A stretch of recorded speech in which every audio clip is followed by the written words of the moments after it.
Good morning, everybody. My name's Sandy Beach, and I'm an alcoholic.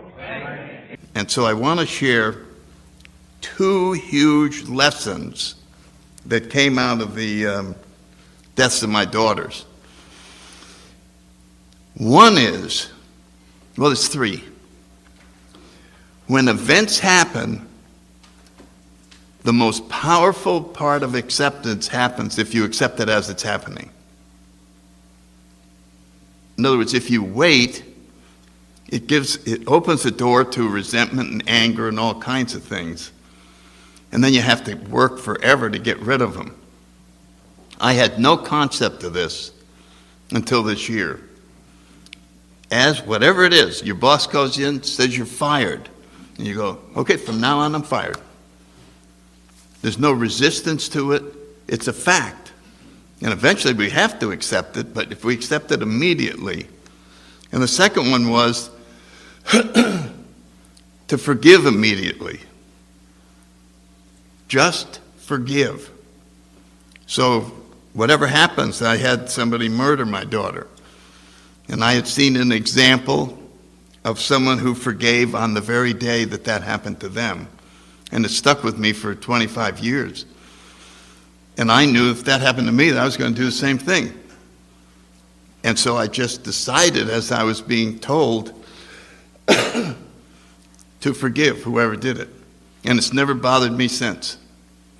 And the third thing is, and this is probably the most important of all, whatever happens, there's a space between when it happens and when you react to it. It could be 1 second, it could be 3 seconds. It could be while you walk in the other room and sit down, and now you're going to let the impact come in. That's just the way we're structured. There actually is a break there before you react. And during that break, you go to God. That's the trick. You say, I'll react to this in a minute. But right now, I'm going to go to God, and I'm going to tell him, I guarantee that this is not going to change how I feel about you. And you stay there assuring him that he comes first.